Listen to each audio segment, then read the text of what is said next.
I was sitting in the doctor's waiting room when my phone rang. It was my only daughter, Angela. Her voice sounded strange, almost cold as she said, "Mom, we're going on a trip to Europe tomorrow. I already sold your beach house and your car. We needed the money. Bye." And she hung up just like that. 45 years raising her, sacrificing for her, and she discarded me like garbage. But I took a deep breath and smiled because there was something my dear daughter didn't know. My name is Antonia Brooks. I'm 71 years old. And until that moment, I thought I knew my daughter. I had become a widow 6 months ago. My husband, Robert, had passed away from a heart attack while we were eating breakfast, just as we had done every morning for 45 years. That morning, he had served me coffee with cream and toast. As always, he had kissed my forehead and said, "Good morning, my love." Those were his last words. Since then, Angela had been more present in my life, or so I believed. She came to visit 3 times a week. She helped me with the funeral arrangements and accompanied me to the grocery store. She even suggested I see a doctor for a general checkup. "Mom, you need to take better care of yourself now that you're alone," she'd say with that smile I thought was love. But now I understood it was for convenience. The beach house had been our sanctuary for years. Robert and I bought it when Angela was 15 with a lot of hard work and sacrifice. Every summer we'd go there, building memories, celebrating birthdays and Christmases. Angela would bring her boyfriends and later her husband Edward. I would cook for everyone, clean, and do the laundry. It was our family tradition. I never thought she'd see it as just money. And the car, that old Ford pickup truck Robert cared for like his own child. He'd wash it every Sunday, change the oil religiously, and always park it in the same spot under the shade of the tree. Angela knew what that truck meant to me. It was the last thing I had left of him. His scent still lingered on the seats. When she hung up, I stayed there on that uncomfortable green plastic chair, surrounded by other sick people. And for the first time in months, I didn't cry. Something strange happened inside me. A calm I hadn't felt since Robert's death. Because in that moment, I remembered something I had completely forgotten. 3 days before he died, Robert had handed me a manila envelope. "Antonia, put this in the drawer of your dresser. If something happens to me, open it after a while, but only when you feel ready." I had put it away without much thought. After the funeral, with so much grief and so many arrangements, I simply forgot. But there it was, waiting for me at home. The nurse called me to go into the office. The doctor examined me and said I was in good health for my age, that I just needed to rest more and eat better. I nodded and smiled, but my mind was elsewhere. I was thinking about that envelope, about the coldness in Angela's voice, and how Edward was probably behind all of it. He had never liked me. He always saw me as a nuisance. I left the office and walked slowly to the bus stop. I no longer had a car, according to Angela. But as I waited, I couldn't help but smile. There was something poetic about all of this. My daughter thought she had left me with nothing. But what she didn't know was that Robert, my dear Robert, had always been a man who planned ahead. The bus arrived and I sat by the window. I watched the city go by. The houses, the stores, people rushing everywhere, all with their own tragedies, their own secrets. I had my own too, and I was about to discover them. When I got home, I went straight to my room. I opened the dresser drawer, and there was the manila envelope, exactly where I had left it. My hands trembled slightly as I picked it up. I could feel there were several documents inside. Robert had written my name on the front in his neat handwriting. I sat on the bed we had shared for so many years, and took a deep breath. It was starting to get dark outside, and the house was filling with those familiar shadows that no longer scared me. I opened the envelope slowly, as if unwrapping a birthday gift. What I found inside would change everything. What I found in that envelope took my breath away. There were legal documents, deeds, bank certificates, and a handwritten letter from Robert. My eyes filled with tears as I read his familiar handwriting. "My dear Antonia, if you are reading this, it means I am no longer with you. Forgive me for not telling you everything while I was alive, but I wanted to protect you from worries. Over the years, I invested our savings in properties and businesses. We don't just have the beach house. We have 6 other properties, including the apartment building where Angela and Edward live. We also have shares in 3 companies that are worth more than you can imagine. You are rich, my love. You always were rich, but now you are on paper too. My hands trembled as I looked through the documents. There were deeds to houses in different city neighborhoods, a downtown condo, a small motel on the coast, and indeed the 20-story apartment building where my daughter lived. Robert had been the silent owner for the past 10 years, but had put everything in the name of a company I didn't know about. And according to the papers, I was the sole owner of that company. There were also bank statements for accounts I never knew existed with numbers that seemed unreal. Robert had been a bus driver for 40 years, but apparently he had also been a very smart investor. Every penny we saved, every sacrifice we made, he had multiplied in silence, and I never knew anything. In the letter, Robert explained that he had kept it all a secret because he didn't want me to worry about money or for Angela to know about our real financial situation. You know, our daughter, Antonia, if she knew we had so much money, her attitude would change. I want her to love us for who we are, not what we have. What irony! Our daughter had left us thinking we had nothing when in reality we had everything. That night, I couldn't sleep. I walked around the house, touching the old furniture and the knickknacks Angela had always criticized for being outdated. I looked at the family photos on the wall, especially the one where she was 5 years old, sitting on Robert's lap and laughing. Where did that sweet little girl go? When did she become so cold, so calculating? The next day, early in the morning, the phone rang. It was Angela again. Her voice sounded different, softer, but I had already learned to be wary of those shifts in tone. Mom, how are you? I wanted to tell you we already transferred the money from the house and the car. We deposited your share into your account. It's not much, but it'll help you live for a few months while you look for something smaller. My share? I asked, keeping my voice calm. Yes, Mom. We obviously weren't going to leave you with nothing. We gave you 30%. That's fair, right? We need the money for our investment in Europe. Edward has an incredible business opportunity over there. 30% of my own things. How generous. I see. Honey, and when do you leave? This afternoon. Our bags are already packed. We'll be gone for at least 6 months. Maybe more if the business goes well. But don't worry, Mom. When we get back, we'll help you find a small apartment. Something that fits your needs. Fits my needs. As if she knew what my needs were. Okay, Angela, have a safe trip. Oh, Mom. I knew you'd understand. You've always been so compassionate. We love you so much. And she hung up. I stood there with the phone in my hand, and for the first time in months, I laughed. I laughed like I hadn't since Robert died. The situation was so absurd. It was comical. My daughter had robbed me, kicked me out of my own house, talked to me with unbearable condescension, and all to fund a European adventure that would probably be a disaster. But what bothered me most wasn't the money. It was the ease with which she had discarded me. 45 years of my life dedicated to her, of sacrifice, of unconditional love, and she had erased me from her life with a 2-minute phone call. That was what truly hurt. I checked my bank account online. Sure enough, they had deposited an amount that probably seemed generous to them, but to me was a mockery. They had sold the beach house for much less than it was worth, likely because they needed the cash quickly, and they had sold Robert's truck for a pittance. That afternoon, from my window, I watched Angela and Edward load their suitcases into a cab. He was carrying 2 huge suitcases. She had a very expensive-looking carry-on bag. I watched them laugh, kiss, and make plans. They looked like 2 teenagers excited for an adventure.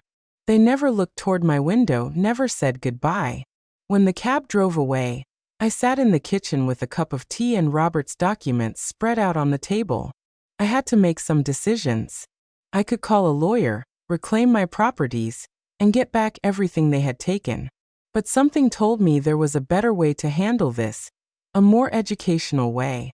I called Mr. Peterson. the lawyer who had handled Robert's affairs. He had been at the funeral, had given me his condolences, and had told me to call if I ever needed anything. Well, now I need him.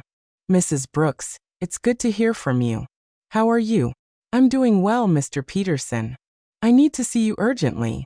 I found some documents from Robert that I don't quite understand. Of course, you can come to my office tomorrow morning. I'll be there. That night, for the first time in months, I slept soundly. I dreamed of Robert. He was sitting in his favorite chair reading the newspaper, just like every morning. And when he saw me, he smiled and said, "It's about time, my love. It's about time you stood up for yourself." I woke up with a strange feeling. It wasn't exactly happiness, but it wasn't the sadness I had felt for so many months either.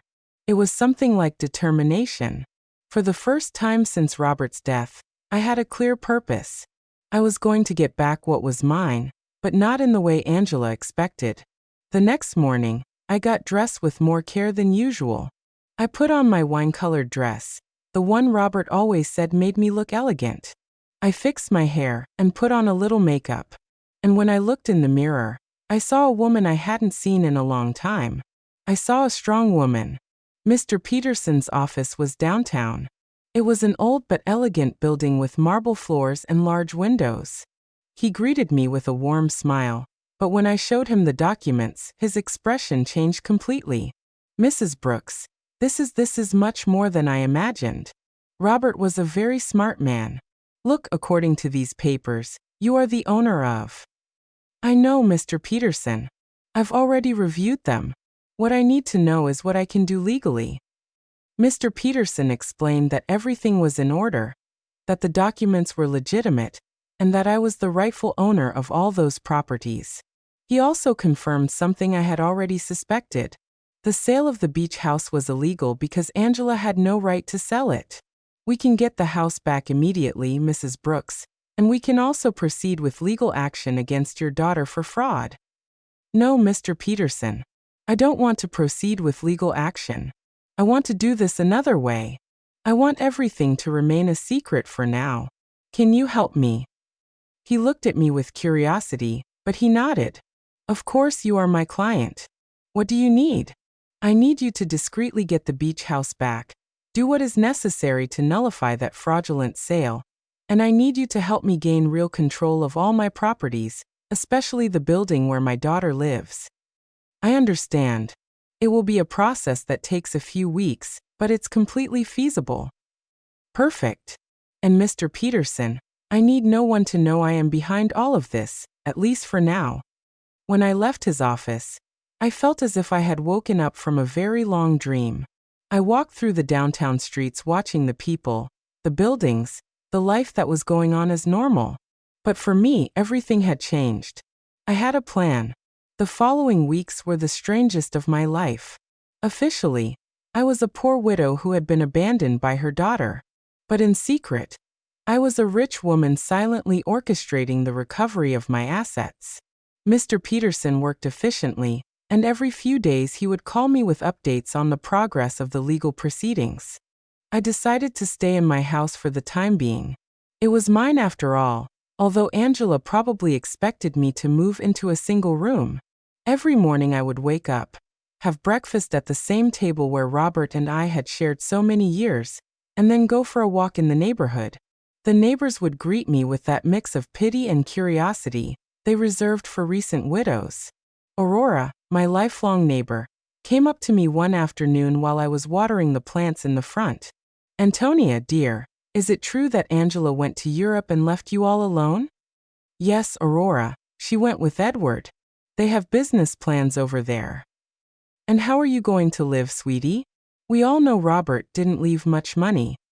"If you only knew," I thought. "Don't worry, Aurora. I'll be fine.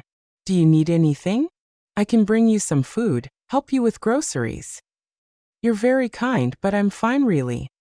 Aurora looked at me with that expression I knew well. It was the same look I had received after the funeral. Compassion mixed with a little relief that it wasn't her tragedy. "Well, you know where to find me if you need anything." These conversations were constantly repeated.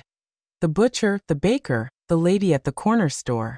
Everyone spoke to me with that soft tone they use with the unfortunate, and I would nod, smile, and thank them for their concern. But inside, a part of me enjoyed this performance. It was like living a double life. Mr. Peterson called me one Wednesday morning. "Mrs. Brooks, I have good news. I was able to nullify the sale of the beach house. The buyers didn't know the sale was fraudulent, so they got their money back without any problems. The house is yours again." "Excellent, Mr. Peterson. And the building where Angela lives? That one is more complicated. Technically, you've always been the owner through the company, but we need to make some administrative changes so that you have direct control. That should take another 2 weeks." "Perfect. Keep me informed." After hanging up, I sat in the kitchen with my coffee and thought about Angela. She had been in Europe for 3 weeks, and I hadn't heard anything from her. Not a call, not a message, not even a postcard. To her, I had ceased to exist the moment she got the money she needed, but I knew that was going to change soon. I decided to visit the beach house. I took the bus to the coast, the same route Robert and I had taken hundreds of times. The house was exactly as I remembered it, small, painted cream-colored with a porch overlooking the ocean. The new owners had put some potted plants on the steps, but other than that, everything was the same. I sat on the curb across the street and looked at it for an hour. I remembered summer afternoons when Angela was little, running on the beach and building sand castles. Robert grilling fish on the barbecue while I made salads in the kitchen. Angela bringing friends, then boyfriends, then Edward. All those happy moments that she had reduced to a simple commercial transaction. An older gentleman came out of the house and saw me sitting there. He approached me with curiosity. "Are you okay, ma'am?" "Yes, thank you. I'm just remembering." I knew the former owners. Yes, I knew them very well. What a shame about what happened. They told us the elderly lady was very sick and needed to sell fast. We thought it was a steal, but it turns out the sale wasn't legal. We had to give the house back. Did you know them personally? No. We did everything through intermediaries, but they told us the daughter was handling everything because the mother couldn't. What a sad situation. If you only knew how sad it really was, I thought. Well, I'm glad you didn't lose your money. Yes. Luckily, everything worked out well. Although now we have to look for another house. We like this one a lot. I left there with a heavy heart. It wasn't just the money that hurt. It was the ease with which Angela had lied about me. She had made up a story about my illness. She had used my supposed vulnerability to justify her actions. To her, I wasn't a person with feelings, but an obstacle that had to be removed. That night, I called Mr. Peterson again. "Mr. Peterson, I need you to help me with something else. I want to get Robert's truck back too." "That will be more difficult, Mrs. Brooks. The truck was in your name, but your daughter had a power of attorney that allowed her to sell it." "How is that possible?" "Apparently, you signed that power of attorney a few months ago after your husband's death. Don't you remember? There it was the moment Angela had started planning all of this. I vaguely remembered signing some papers she had brought to me, telling me they were to facilitate the funeral and inheritance arrangements. I had been so confused by grief that I signed without reading. How naive I had been. I understand, Mr. Peterson. Is there any way to get it back? We can try, but it will be more complicated. We would need to prove that you signed that power of attorney under deception or coercion. Let's do it. I want to get back everything they took from me." Over the next few weeks, I developed a strange routine. In the mornings, I was the poor widow everyone knew. I would go out to buy necessities, talk to the neighbors, and keep up appearances. But in the afternoons, I became a businesswoman. I would study Robert's documents, talk to Mr. Peterson, and plan my next move. I learned things about finance I never thought I would need to know. I discovered that Robert had been much smarter than I thought. Every one of his investments had been carefully calculated. The building where Angela lived, for example, wasn't just profitable from rent. It was in an area that was rapidly appreciating. I also discovered that Edward, Angela's husband, had a lot of debt. He had taken out loans using the apartment they lived in as collateral, not knowing he wasn't the real owner. When the banks figured this out, he was going to be in serious trouble. Mr. Peterson called me one Friday with important news. "Mrs. Brooks, we've finished all the paperwork. You now have total control of all your properties. I also got Robert's truck back." The buyer turned out to be an acquaintance of mine, and when I explained the situation, he agreed to return it in exchange for a small compensation. "Excellent work, Mr. Peterson. Now I need you to help me with one more thing. I want you to send a letter to my daughter." "What kind of letter?" "An eviction notice." There was silence on the other end of the line. "Mrs. Brooks, are you sure you want to do this?" "Completely sure. She decided I wasn't important in her life. Now she's going to find out how important I really am." "I understand. Do you want me to send it to Europe?" "No. I want you to give it to her when she gets back. I have a feeling it's going to be very soon." I wasn't wrong. That same afternoon, Aurora came running to my house with fresh neighborhood news. "Antonia, did you know that Edward is in trouble with the bank? My brother-in-law who works there told me they're investigating some loans he took out using the apartment they live in as collateral, but it turns out the apartment isn't his." "Really?" "Yes. And it seems Angela didn't know anything. They're saying she's going to have to come back from Europe to sort out this mess." What a complicated situation. Yes. And the worst part is apparently Edward lied to her about the business in Europe. There was no business. He just wanted to escape the debts he had here. Perfect. Everything was working out exactly as I had expected. Angela had trusted Edward, had sacrificed her relationship with me for him, and now she was discovering that he wasn't the man she thought he was. That night, I sat on the porch with a cup of tea and looked at the stars. Robert used to say that the stars were the souls of people who had lived a full life watching over their families from the sky. If that was true, then he was up there, watching his plan unfold perfectly. "Thank you, my love," I said to the sky. "Thank you for taking care of me even after your death." The next day, Mr. Peterson called me early. "Mrs. Brooks, I have some news. Your daughter just arrived in the country. She's at the airport alone." "Alone?" "Yes. Apparently, Edward stayed in Europe. There are rumors they had a very big fight." "I see. Did you send the letter?" "I'm going to send it today. She should receive it tomorrow." I hung up the phone and stood there in the kitchen, feeling a mix of nervousness and anticipation. After so many weeks of silent planning, the moment for the first real move had finally arrived. Angela was about to discover that her mother was not the defenseless victim she believed. Angela arrived at her apartment on Tuesday night. I knew this because Aurora, who seemed to have informants throughout the neighborhood, came to tell me the next day. "Antonia, your daughter came back last night. I saw her go in with one suitcase, but she looked terrible pale, with dark circles under her eyes, as if she had been crying the whole flight. Alone, completely alone. And something strange, Antonia, when the doorman asked her for the keys, she didn't have them. She had to ask the superintendent to let her in with the emergency copy." Interesting. Edward had the keys, which meant he had probably decided not to come back. Or maybe Angela had discovered something about him and had fled. In any case, my daughter was back, and very soon she would receive my little welcome gift. Mr. Peterson called me that same afternoon. "Mrs. Brooks, the letter was delivered an hour ago. The doorman confirmed that your daughter received it in person." "Perfect. How long did we give her?" 30 days to vacate the apartment as per legal standards." "But Mrs. Brooks, are you sure you want to do this? She is your daughter after all." "Mr. Peterson, my daughter kicked me out of my own house with a 2-minute phone call.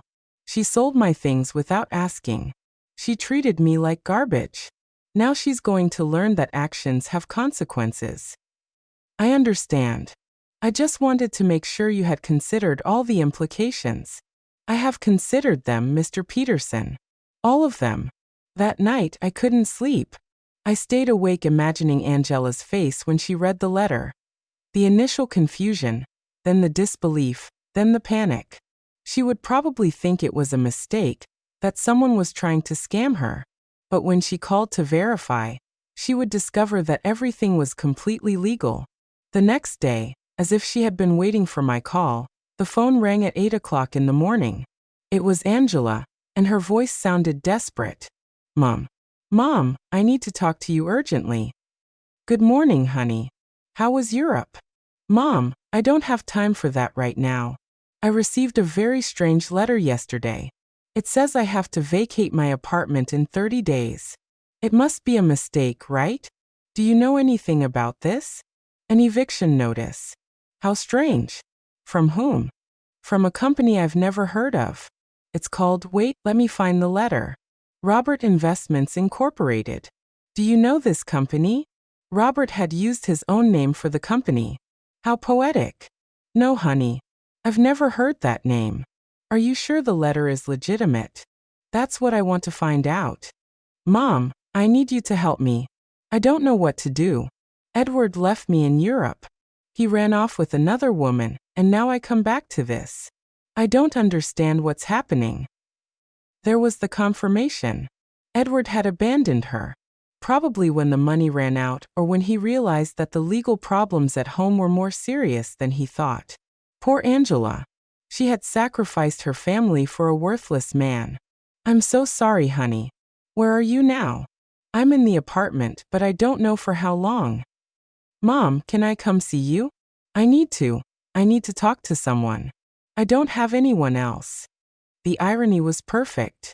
Now that she was left without the man for whom she had abandoned me, she remembered she had a mother. Of course, honey.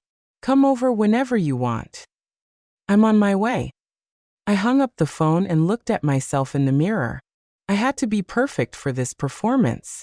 I put on my most conservative gray dress, tied my hair in a simple bun, and practiced my expression of a worried but resigned mother. When Angela arrived, she would see exactly what she expected to see, a poor, vulnerable widow who had been abandoned by her own daughter. Angela arrived an hour later.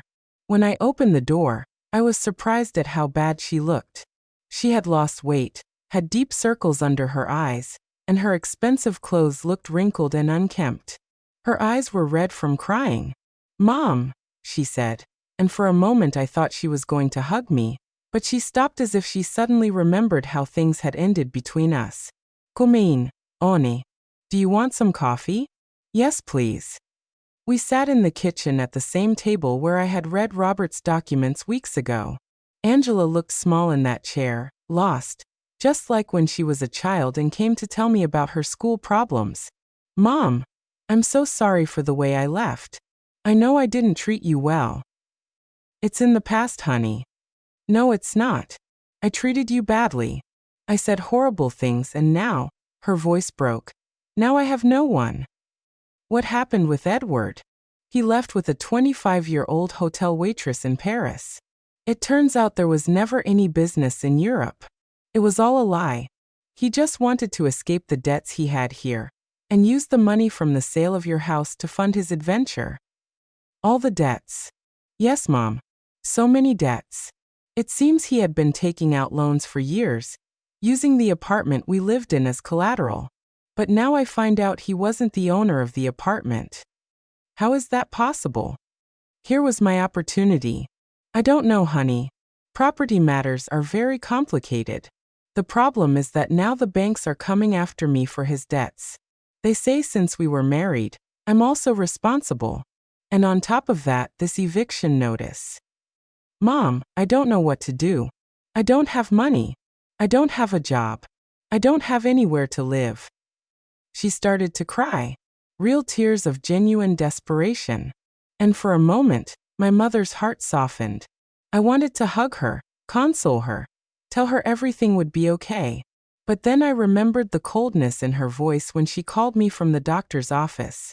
The ease with which she had discarded me. The way she had talked to me as if I were a burden. Did you talk to a lawyer about the letter? I don't have money for a lawyer, Mom. We spent all the money in Europe. Edward took what little was left when he ran off with that woman. So, what are you going to do? I don't know. I thought maybe I could stay with you for a while, just until I find a job and can get a small place to live. There was the question I had been waiting for. After kicking me out of my own house, after selling my things, after treating me like garbage, she now wanted me to rescue her.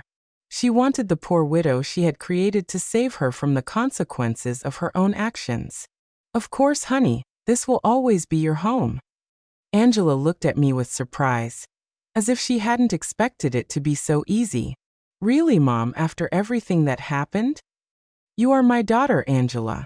That will never change. She got up, and this time she hugged me.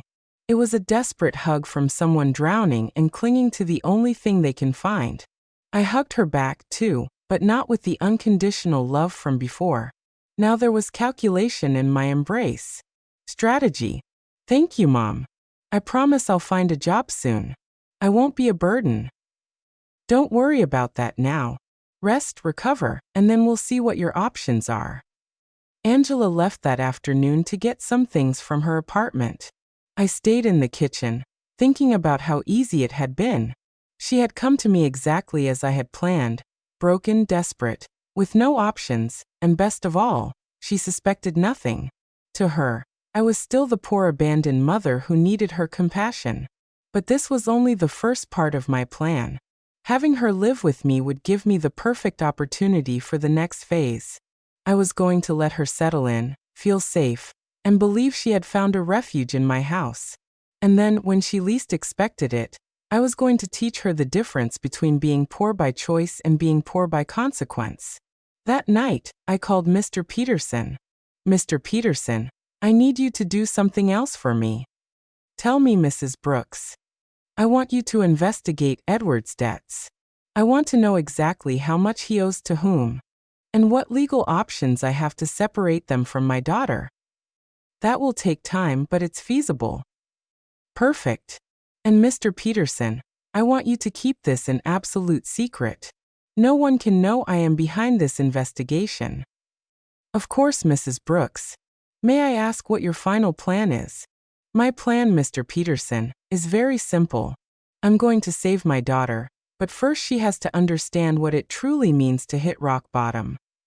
When I hung up, I poured myself a glass of the wine Robert had been saving for special occasions. It had been a long time since I'd had a special occasion like this one. The game had begun, and for the first time in months, I had all the good cards in my hand. Angela moved into my house the next day. She arrived with 2 suitcases and a cardboard box, all that was left of her previous life. I watched her unpack in her old room, the same one she had slept in during her teenage years, and I could see the humiliation in every one of her movements. She had gone from living in a luxury condo to taking refuge in her childhood bedroom. Mom, I found this in the apartment, she said, showing me a manila envelope. It was among Edward's things. It has your name on it. It was another one of Robert's envelopes. My heart sped up, but I kept my composure. My name? How strange. Yes, look.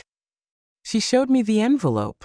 Indeed, it had my name written on it in Robert's handwriting, but this envelope was different from the one I had found in my dresser. This one was smaller, newer. Maybe Edward found it among Dad's things when he died and forgot to give it to me. Angela said, "It's possible. Can I see it?" I opened the envelope in her presence. Inside was a short letter and a small key. The letter said, "Antonia, if you are reading this after having received the main envelope, it means our daughter is going through a difficult time. This key opens a safety deposit box at the Central Bank downtown branch. The number is 247. There is something there that can help you help her, but use it wisely. With eternal love, Robert." Angela read the letter over my shoulder. A safety deposit box? Dad had a safety deposit box. I had no idea. I didn't either. Elite. Your father never told me about this. Do you think we should go see what's in there? I don't know, honey. Maybe it's better to leave things as they are. But, Mom, maybe there's something important in there. Documents or, I don't know, maybe something valuable that can help us. The desperation in her voice was palpable. Angela was clinging to any possibility of finding a way out of her situation, and I was going to let her cling a little longer before I showed her the complete reality. Okay, I said after a calculated pause. We can go tomorrow. That night, Angela and I had dinner together for the first time in months. She had cooked, trying to be useful, but the food tasted of guilt and desperation. She told me more details about what had happened in Europe, and each story was worse than the last. Edward lied about everything, Mom, not just the business but the debts too. I thought he only owed a little bit of money, but it turns out he owes over $100,000. And the worst part is he used my name for some of the loans without me knowing. How is that possible? He forged my signature. When I married him, I gave him some documents to handle the banking for our joint account. I never thought he'd use them for this. Do you have any way to prove you didn't know? I don't know. It's all so complicated. The banks say that since we were married, I'm responsible for all his debts anyway. And the divorce? I don't even know where Edward is now. He just disappeared. His phone is disconnected. He doesn't answer emails. Nothing. It's as if he vanished. Perfect. Edward had run away like the rat he had always been, leaving Angela to face the consequences of her actions alone. In a way, he had done me a favor. Now, my daughter was experiencing exactly what I had felt when he abandoned me. Betrayal by someone she had completely trusted. I'm so sorry, honey. I didn't know things were so bad. I didn't either, Mom. I thought Edward loved me, that we were going to build something together, but it turns out I was just an easy way for him to get money and documents. Angela started to cry again. How could I have been so stupid? How did I not realize who he really was? It was tempting to tell her that I had seen the signs from the beginning, that I had tried to warn her that Edward never seemed trustworthy, but that would have broken my facade as a compassionate and vulnerable mother. Love can be blinding sometimes, honey. Don't blame yourself. But Mom, I didn't just ruin my life. I ruined yours too. I treated you horribly. I took your house, your truck, your things, and all to give to a man who abandoned me at the first opportunity. Now we're two poor women trying to survive because of me. It's in the past, Angela. We'll be okay. No, it's not. Now we're both in trouble because of my mistakes. You lost everything Dad left you, and I lost my marriage and my future. We're two poor women trying to survive. If she only knew, I thought, that at this very moment I had more money than she could possibly imagine, that I was the owner of the building where she lived, that I could solve all her problems with a single phone call. But it wasn't time yet. The next day, we went to the bank. Angela was nervous, hopeful. I maintained my act as a confused widow who didn't understand much about finance. The bank employee led us to the safety deposit boxes, verified my ID, and opened box number 247. Inside were jewels, many jewels, rings, necklaces, bracelets, earrings. I recognized some pieces as heirlooms from Robert's family. Others were completely new to me. There was also a letter explaining the origin of each piece and its approximate value. Angela gasped. Mom, this must be worth a fortune. You think so? Yes. Look at this emerald in this pearl necklace. Mom, Dad saved a treasure here. According to Robert's letter, the jewels were worth approximately $200,000. It was a significant amount, but it was nothing compared to the rest of my assets. It was like finding a few coins under the sofa when you have $1 million in the bank. What do we do with this, Mom? I don't know, honey. They're family memories. But, Mom, we could sell some of the pieces.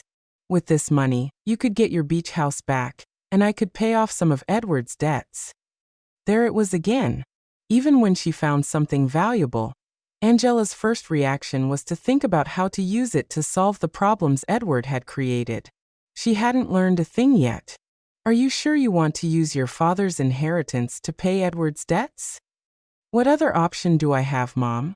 If I don't pay something soon, the banks are going to foreclose on everything I have.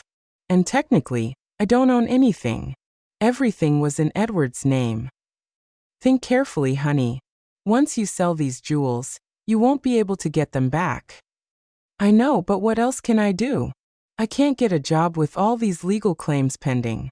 No employer is going to want to hire someone with so many legal problems. We took the jewels home. Angela spread them out on the kitchen table and examined them one by one, calculating which ones she could sell and which she could keep. It was painful to watch her reduce decades of family history to numbers on a spreadsheet. Mom, I think I can get $180,000 for the jewels, she said one afternoon, counting the bills on the kitchen table. It's less than I expected, but it's enough to pay off the most urgent debts.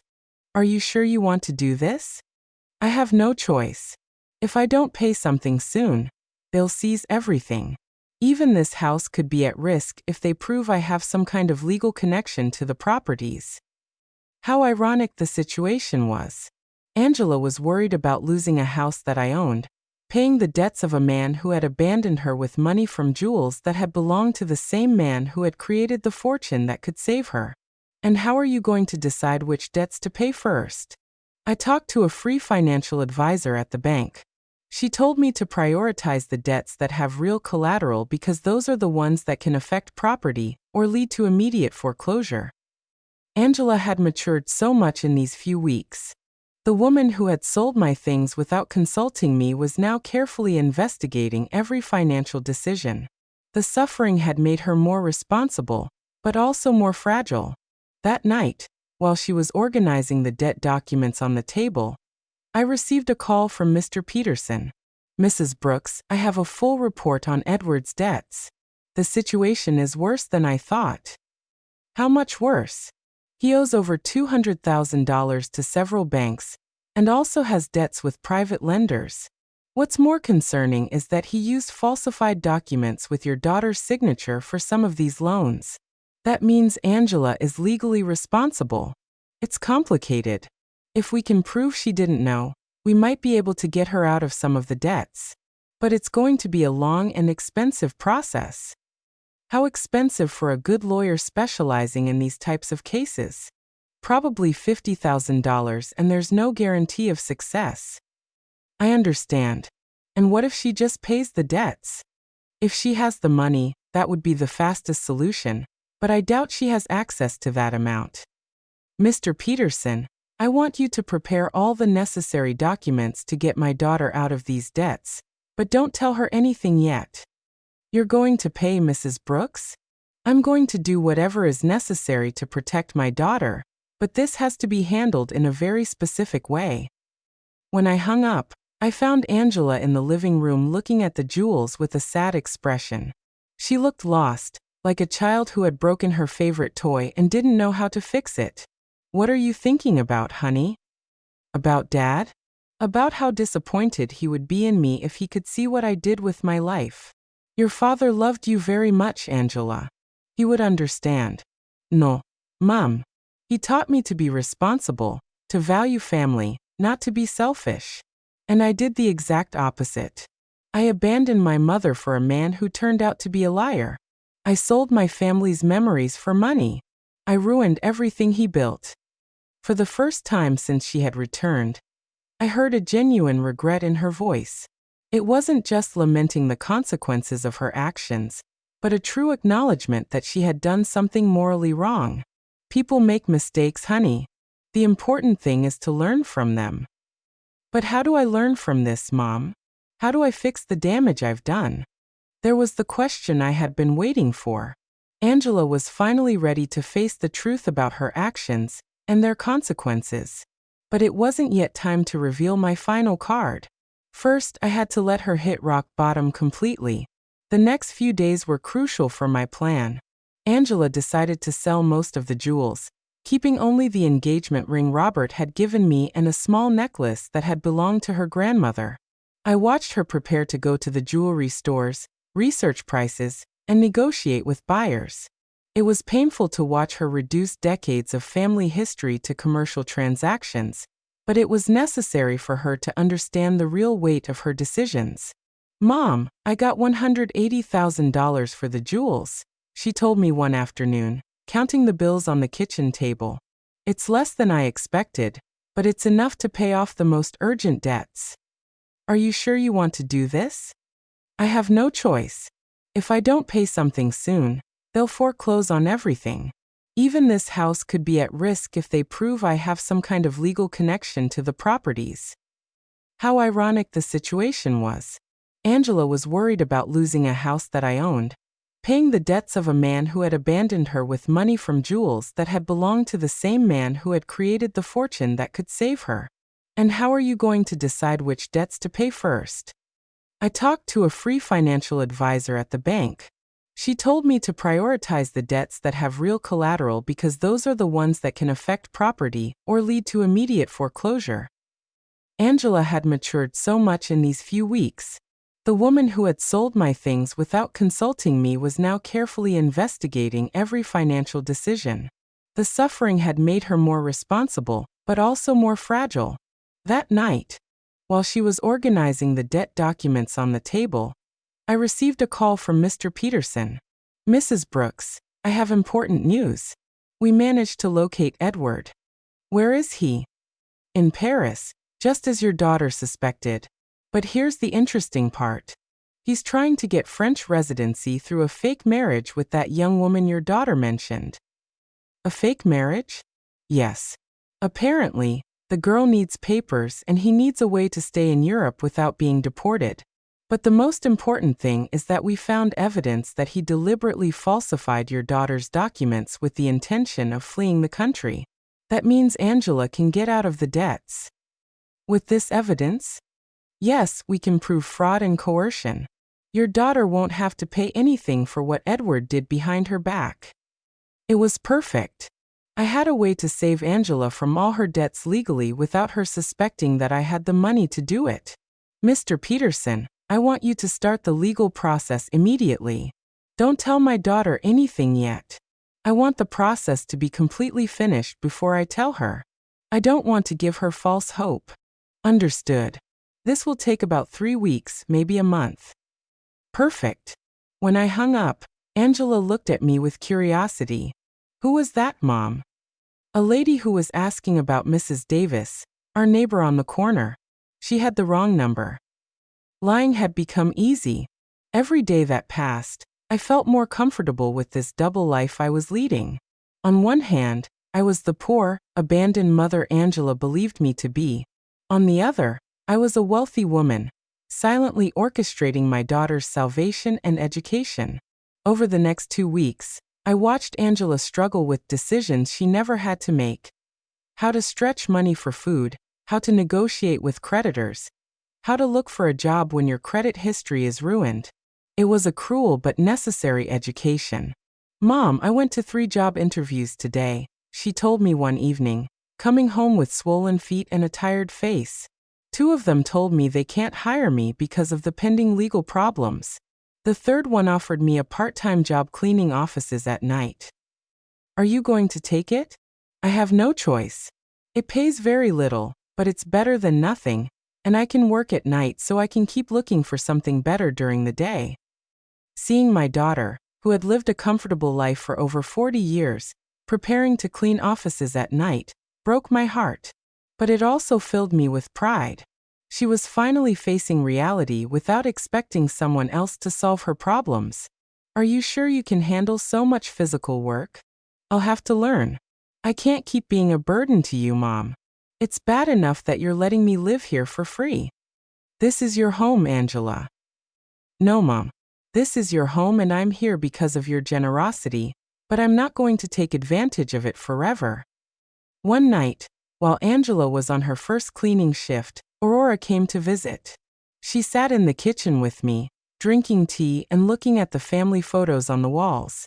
Antonia, I have to ask you something. Did you know Angela was going to come back in these conditions? What do you mean? Well, when she left, she seemed so sure of herself, so arrogant. She talked about the great life she was going to have in Europe, about how successful Edward was. And now she's back, completely broken, working a cleaning job, living with you again. Life takes many turns. Aurora, yes, but there's something else. I've been watching Angela these days, and she looks different. Not just sad, but humble, as if she learned something important. Aurora had always been very perceptive. What do you think she learned? I think she learned the value of the things she had taken for granted, like having a mother who loves her unconditionally. Maybe. Aurora, can I tell you something?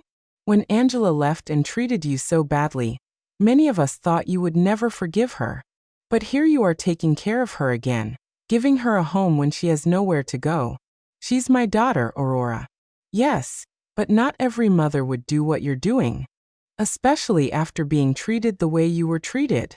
If Aurora only knew the complete truth, that I had the power to solve all of Angela's problems, but was choosing to let her suffer a little longer, so she would learn the full lesson. Do you think I'm doing the right thing? I think you're doing what a good mother would do, but I also think Angela needs to fully understand what she lost when she abandoned you. What do you mean? I think she needs to value you not just as the mother who rescues her when she's in trouble, but as the strong woman who built a stable life for 45 years. She needs to respect you, not just need you. Aurora had hit the nail on the head. That was exactly the point of my entire plan. I didn't want Angela to come back to me out of desperation. I wanted her to come back out of genuine respect and mature love. And how do you think that can happen? I think it's already happening. I've seen her these past few days, Antonia. The way she talks to you now is completely different. She's no longer the daughter who gives you orders or treats you like a burden. Now she's a grown woman who is genuinely grateful to have a mother like you. That night when Angela returned from her job, I saw her arrive tired, but with a new dignity. She had earned those few dollars with her own effort, and that meant something to her. How was your first day? Hard, but not as bad as I thought. The other ladies who worked there helped me a lot. One of them, Mrs. Johnson, taught me tricks to clean more efficiently. Mrs. Johnson? Yes. She's 60 years old and has been cleaning offices for 20 years. She told me she started after her husband left her with 3 small children. She says it's not the job she dreamed of, but that it gave her independence and dignity. She sounds like a wise woman. She is. She said something that made me think a lot. She told me there are 2 types of people who end up doing this job. The ones who are there because they never had opportunities, and the ones who are there because they ruined the opportunities they did have. She asked me which group I was in. And what did you tell her? I told her the truth, that I had all the opportunities in the world, a family that loved me, a stable home, an inheritance, and that I ruined it all by following a worthless man. What did she say? She laughed and said, "Well, honey, then at least you know exactly why you're here. That puts you one step ahead of most people." Angela poured herself a glass of water and sat with me at the table. "Mom, I want you to know something. These past few weeks have been the hardest of my life, but also the most important. Why? Because I finally understand what really matters. It's not money. It's not living in the most luxurious apartment. It's not impressing people. It's having people who genuinely love you, who are there when everything falls apart." Angela, no. Let me finish. You have every right to hate me for what I did to you. I abandoned you when you needed me most. I took everything Dad left you. I treated you as if you were a nuisance. And now I'm here again expecting you to forgive me and take care of me. I already forgave you, honey. But I haven't forgiven myself, and I won't until I prove that I've truly changed, that I've learned from my mistakes. Mr. Peterson called me the next morning. "Mrs. Brooks, I have excellent news.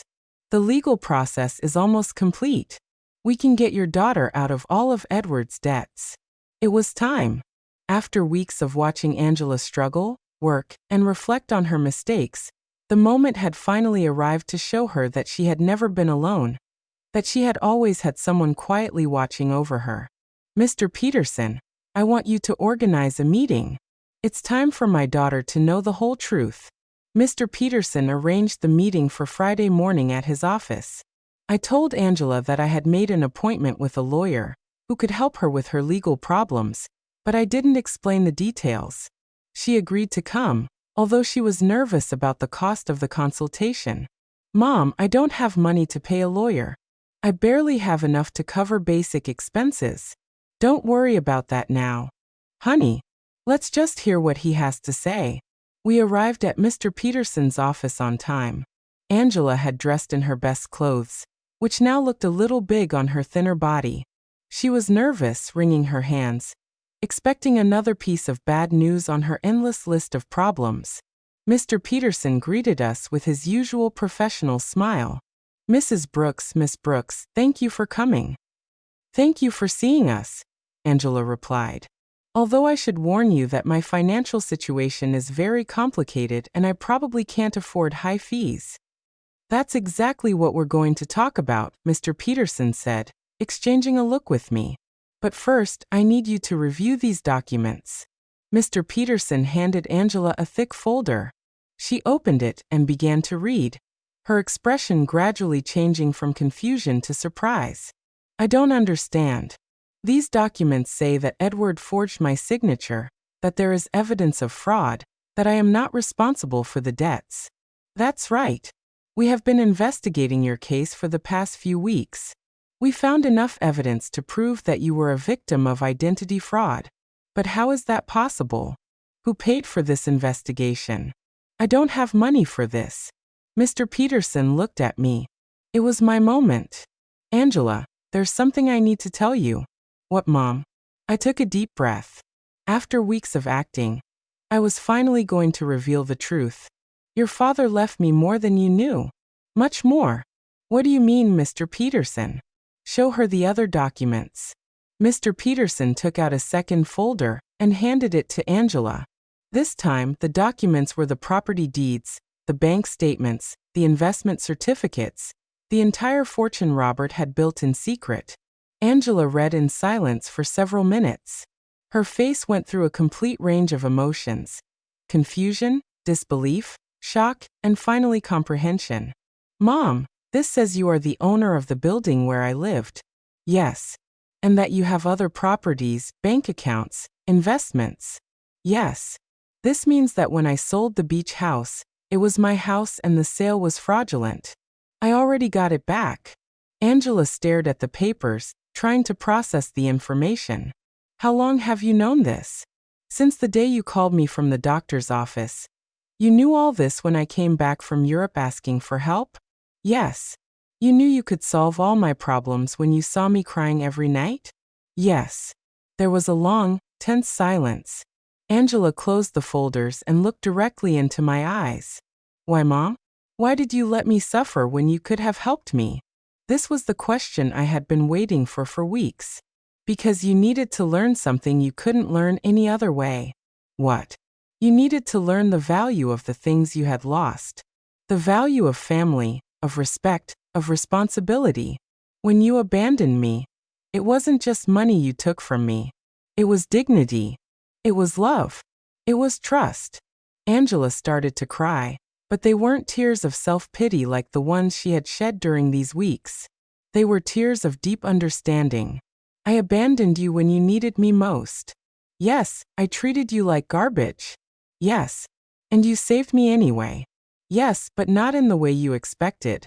I didn't save you by giving you money so you could keep making the same mistakes. I saved you by letting you hit rock bottom so you could learn to save yourself. Mr. Peterson discreetly intervened. Miss Brooks, your mother has paid all the legal expenses to free you from Edward's debts. She has also recovered all the properties that were sold fraudulently. You are completely free of legal problems. And the cleaning job I got. You can quit if you want, I said. But I hope you don't. Why? Because that job is teaching you something you never learned when everything was easy. It's teaching you the value of your own effort, the dignity of honest work, the importance of valuing every dollar you earn.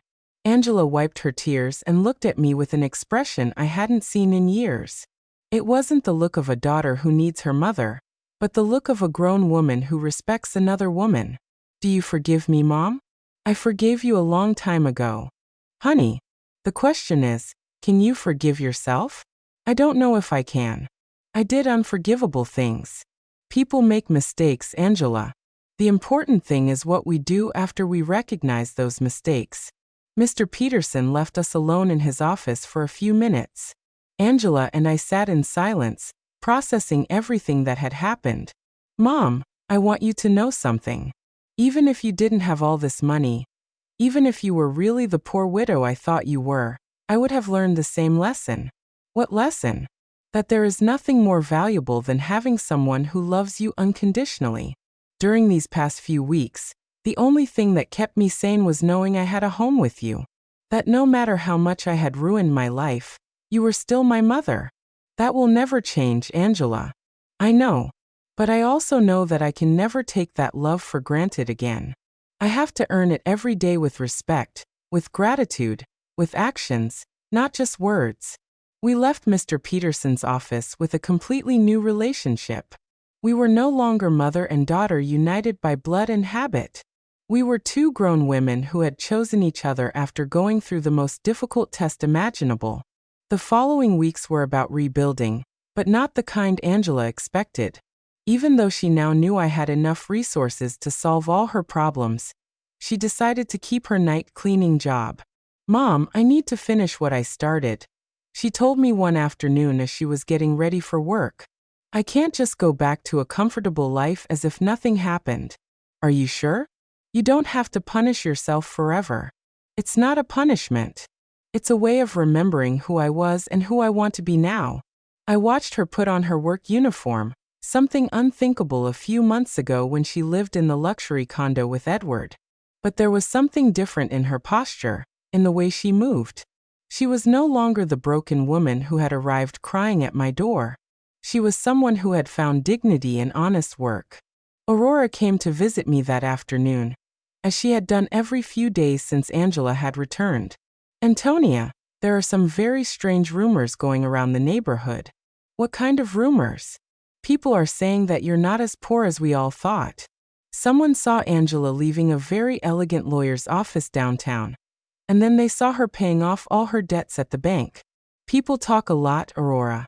Yes, but they're also saying you got your beach house back, and that somehow you managed to solve all of Angela's legal problems. That costs a lot of money, Antonia. Aurora knew me too well to fool her for long. What do you want to know exactly? I want to know if my friend of 40 years has been lying to me about her situation. I poured myself a cup of tea and sat across from her. It was time to be honest with someone else. Robert left me more than anyone knew. Aurora, much more. How much more? Enough so that Angela and I never have to worry about money again. Aurora was silent for a moment, processing the information. And why did you pretend to be poor all these months? Because I needed Angela to learn something she couldn't learn any other way. I told her the whole story.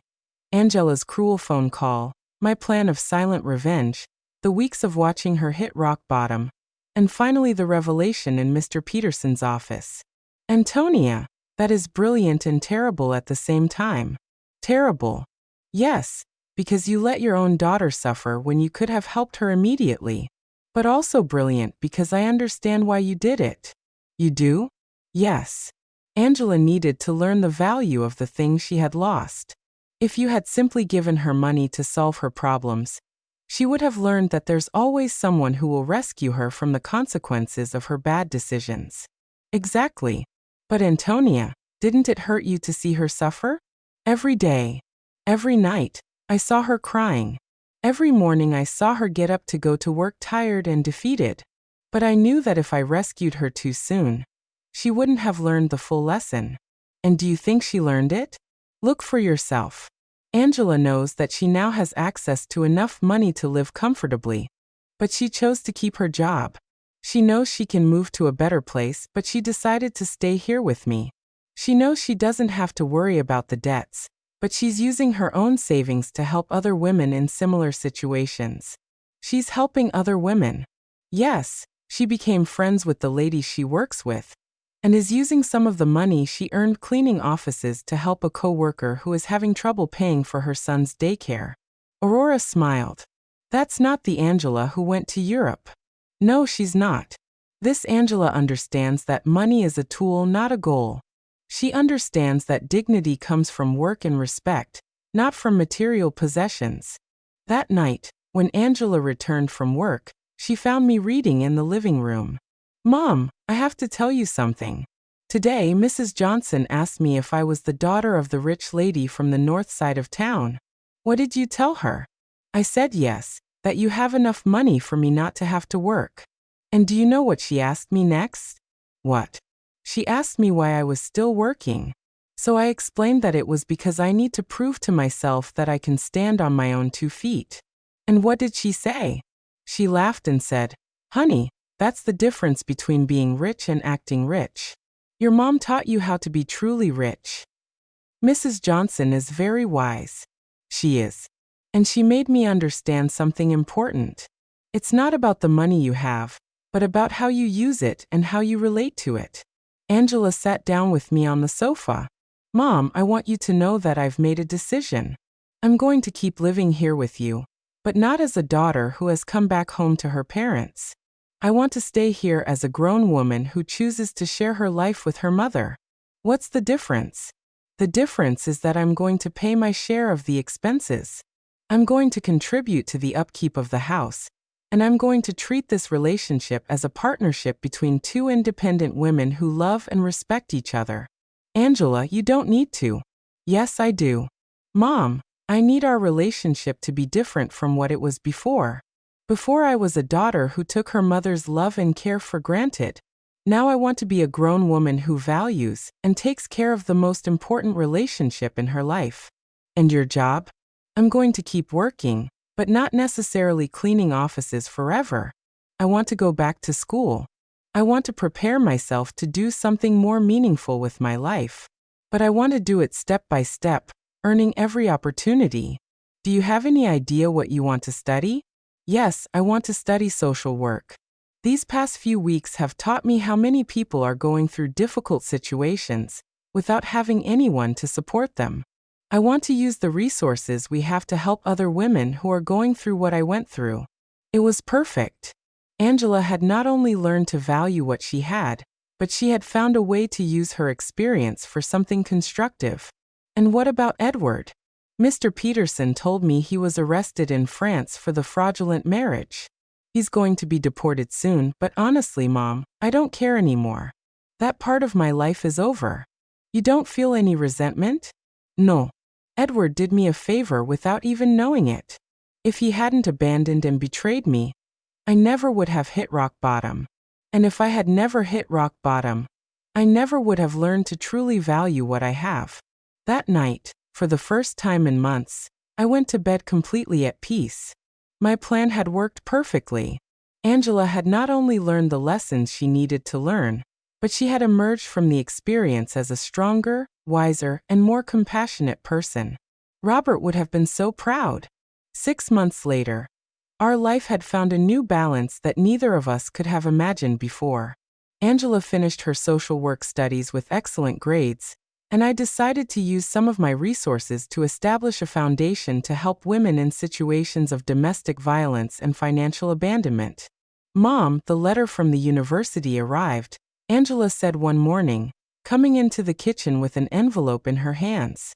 "I was accepted into the master's program. I start next semester. But Mom, I want you to know I'm going to pay for it with my own savings. I've been saving money from my job at the city. The salary isn't high, but I've learned to live with the essentials and to value every dollar I earn. Are you sure? We can easily afford the master's program. I know, but I need to do it on my own. It's part of who I am now." Aurora came to visit that afternoon, as she had done every Friday for the past few months. She had become a confidant to both of us, watching our transformation with fascination. "Antonia, I have to confess something," she said, pouring herself a second cup of tea. "At first, I thought you were very cruel to Angela. And what do you think now? Now I think you were the wisest mother I've ever known. Look at your daughter. Really look at her." It was true. The Angela who was in the living room studying for her exams was completely different from the one who had left for Europe months ago. This Angela had a serenity that came from within, a confidence that was based on her own achievements, not on material possessions. Did you know I saw Angela at the grocery store yesterday buying vegetables for a family she's helping through her job? She hadn't told me. And when I asked her why she was using her own money instead of the government budget, she told me that some things can't be measured in official budgets. That night, Angela and I had dinner on the porch, something that had become a tradition. It was our time to talk about the day, plan for the future, and simply enjoy each other's company. Mom, I received a very strange letter today, she said, cutting her salad. From whom? From Edward? My muscles tensed. Edward? He wrote to you? From where? From prison in France. Apparently, he was sentenced to 2 years for marriage fraud. In the letter, he says he regrets everything he did and wants to ask for my forgiveness. And how do you feel about it? Honestly, I don't feel anything. No anger, no sadness, no desire for revenge. It's as if that part of my life happened decades ago, not months ago. Are you going to write back? No. Not because I hate him, but because there's nothing to say. That Angela who married him no longer exists. This Angela has nothing to talk to him about. I was impressed by the maturity in her voice. The woman sitting across from me had developed an inner strength that came from hitting rock bottom and getting up on her own. Do you know what this whole experience taught me, Mom? What? That true love isn't the one that tells you what you want to hear. True love is the one that teaches you what you need to learn, even when it hurts. It's a difficult lesson to learn, but it's a necessary one. Edward told me what I wanted to hear. He made me feel special. He convinced me that I deserved a life of luxury without effort. You taught me that true wealth comes from hard work, respect, and genuine relationships. That night, after Angela went to her room to study, I sat on the porch alone, looking at the stars, and thinking about Robert. I had promised him I would take care of our daughter, and I finally felt I had fulfilled that promise in the right way. I hadn't taken care of her by giving her money when she needed it. I had taken care of her by teaching her to take care of herself. I hadn't saved her by solving her problems. I had saved her by allowing her to learn to solve them on her own. The next day was Sunday, and we had planned to visit the beach house together for the first time since I had gotten it back. Angela hadn't wanted to go before, saying she needed time to process everything that had happened. Are you ready? I asked her as we got into the truck. I think so. The trip was silent but comfortable. When we arrived, Angela stood for a moment in the truck, looking at the house where we had spent so many family summers. It looks exactly the same, she said finally. Some things don't change, but others do. I am not the same person who sold this house. We went in together. The house was clean and tidy, exactly as Robert and I had kept it for years. Angela walked through each room, touching the furniture and looking at the family photos that hung on the walls. Mom, I want to apologize. You already apologized, honey. No, I want to apologize specifically for this house. Not just for selling it, but for reducing all our family memories to a commercial transaction. It's forgiven. This house represents 40 years of family summers, of birthdays, of Christmases. Dad built that porch with his own hands. You planted that garden. I learned to swim at that beach. And I turned it all into money to fund the adventure of a worthless man. She sat on the sofa where Robert used to read on Sunday mornings. Do you know what hurts me the most? What? That when I sold it, I didn't feel anything. It was just another property. Now being here again, I can feel Dad in every corner. I can hear his laughter, smell his morning coffee, see his reading glasses on the table. He is here, Angela. He has always been here. I know. And I also know that he is proud of how you handled all of this. We spent the whole day at the house cooking together, cleaning and fixing small details. It was like a ritual of reconnection, not just with the place, but with the values that place represented. When the sun began to set, we sat on the porch Robert had built, looking at the ocean.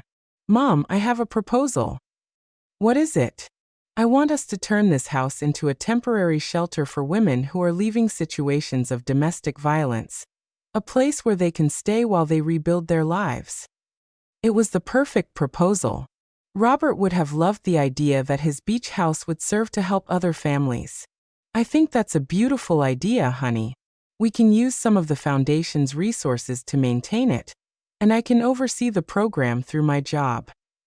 Are you sure you want to turn our family sanctuary into that, Mom? The best sanctuaries are the ones that are shared. Dad always said that a house isn't truly a home until it opens its doors to other people who need love. He was right. Robert had always been generous with our home, inviting relatives, friends, and neighbors who needed a place to stay. We returned home that night with a new project and a completely renewed relationship. We were no longer mother and daughter united by obligation or need. We were two women who had consciously chosen to build a life together based on love, respect, and a common purpose. That night, before falling asleep, I spoke to Robert in silence. We did it, my love. Our daughter finally understood what truly matters. And for the first time since his death, I felt he answered me. I always knew you would. You're both stronger than you think. Justice had arrived not as revenge, but as education. Not as punishment, but as transformation. And in the end, we had both gained something much more valuable than money. We had gained an authentic relationship built on a solid foundation that no future crisis could destroy. Did you like my story? And which city are you listening from? Let's meet in the comments. If you liked the story, you can support me by sending a super thanks so I can keep bringing more stories like this. Thank you so much for your sweet support. I'm looking forward to your comments on the story. On the screen, you can see 2 new life stories that I highly recommend. There's so much more on my channel. Don't forget to subscribe. See you in the next life story. With love and respect.